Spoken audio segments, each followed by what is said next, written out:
também com a sua análise. Roberto, a gente mencionou aqui a dívida e o Brasil tem uma longa história, corretamente, da gente se medir ou medir o nosso endividamento pela dívida líquida. Em algum momento do tempo, a gente começou a desconfiar sobre certos instrumentos, o diferencial da contabilização entre dívida líquida e bruta, e começamos a olhar a dívida bruta. Isso, basicamente, nesses anos recentes. Não está na hora de voltar a olhar a dívida líquida, porque, mal ou bem, fora as reservas cambiais, aquilo que foi causando, eu acho, desconforto aos analistas era um balanço, vamos chamar, hipertrofiado de bancos públicos, alguma utilização de instrumentos híbridos, que começavam a trazer uma legítima discussão sobre a real, o quanto money good era esses ativos. Eu acho que esse passado ele está ficando, se é que já não ficou para trás. Eu acho que os bancos públicos, aqui nesse caso, o mais representativo era o BNDES, os instrumentos híbridos usados em outros bancos federais também estão se diminuindo, o que faz com que, basicamente, a diferença de dívida pública bruta para dívida líquida seja as reservas, que, como a gente sabe, no caso brasileiro, elas são líquidas, compostas como seu principal ativo, US Treasuries. Não é melhor não faz mais sentido a gente olhar a dívida líquida, e o Brasil, nesse sentido, fica, se eu não diria bem posicionado, mas muito menos mal posicionado, né? Como é que você vê essa discussão? E eu estou lançando aqui um manifesto para a gente olhar a nossa dívida do ponto de vista líquido, se é que você concorda.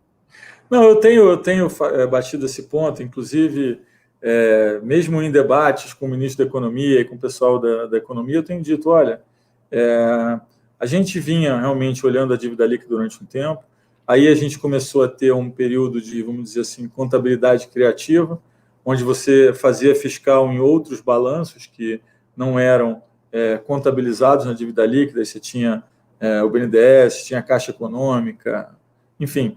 E aí você criava aqueles instrumentos híbridos, onde você tinha aquela contabilidade, onde do lado do passivo ela era seletiva pelo instrumento, e aí o que acontecia é que o mercado deixou de acreditar nesse conceito e falou assim, não, vamos olhar a dívida bruta, que a gente já pega todos esses IHCDs, que são instrumentos híbridos, e isso na margem, como era importante olhar o delta do que estava acontecendo, como a reserva estava mais ou menos parada, a gente pelo menos consegue ver o delta disso que o governo está fazendo em termos de gastos não contabilizados.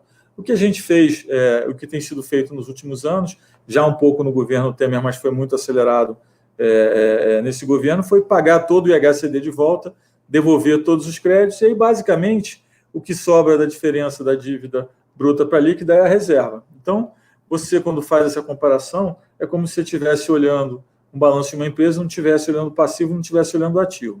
Um outro também mito, que eu acho que tem uma concepção bastante enganada, é quando nós olhamos um balanço com ativo e passivo, a gente tem que pensar como é que nós financiamos o nosso ativo, né? E no caso do Brasil, se a gente olhar o histórico de superávit de déficit, ele se aproxima do zero, tem um efeito que cancela. Então, quando nós olhamos o estoque de compromissadas, ele é basicamente o espelho das reservas em dólares multiplicado pelo câmbio. Então, no final das contas, o que nós temos é um estoque de reserva mais um ganho, e a gente tem basicamente isso financiado com dívida, ao contrário de outros países que financiaram reserva com acúmulo de fluxo, né? Nós não fizemos isso, nós tivemos acúmulos de positivos e negativos que se cancelaram no tempo, e basicamente o que sobra nós temos uma dívida e um ativo, né, no balanço. Então, isso é muito importante, por quê? Porque o conceito de dívida líquida passa a ser muito mais relevante. Imagina que se você tem um ativo que vale 20% do seu PIB e que você ganhou 25% de 20% dá 5%. Então, você teve um efeito de 5% na sua dívida líquida que não está incorporado na dívida bruta, porque não olha esse efeito. Esse é um ponto principal. O outro ponto, ele é muito relevante, essa análise de dívida líquida, porque ele desincentiva essas ideias que existem de que, olha, eu posso pegar as minhas reservas e usar para pagar isso, ou pagar aquilo, ou financiar esse ou outro projeto. Se você tem uma empresa que, basicamente, você tem um ativo e um passivo, e que você financiou o seu ativo com dívida, se você vender aquele ativo para fazer um outro investimento, sobra a sua dívida. Então, a decisão de vender aquele ativo é exatamente a mesma decisão de simplesmente emitir mais dívida para fazer um novo projeto. A única coisa que vai mudar é o tamanho do ativo e do passivo. O balanço vai ficar igual, né? Então, acho que isso é importante mencionar. Também é importante mencionar que essa contabilização do lucro que fica no balanço do Banco Central, quando o dinheiro é retornado para o Tesouro, não tem influência nem na dívida líquida e nem na bruta, porque de um lado ele já está contabilizado no mark-to-market e de outro ele já está contabilizado pela contrapartida. Então, ele afeta o financiamento do ano, mas não diminui nenhum tipo de dívida. Então, acho que é importante, porque são nuances. O Brasil tem essa contabilidade de dívida bruta líquida com o tema das reservas, como a reserva é muito maior no Brasil do que em grande parte dos outros países, e como nós não temos depósito remunerado, então nós temos esse descasamento de balanço de Banco Central com o Tesouro, a gente tem aí essa espécie de jabuticaba. Concordo, Roberto.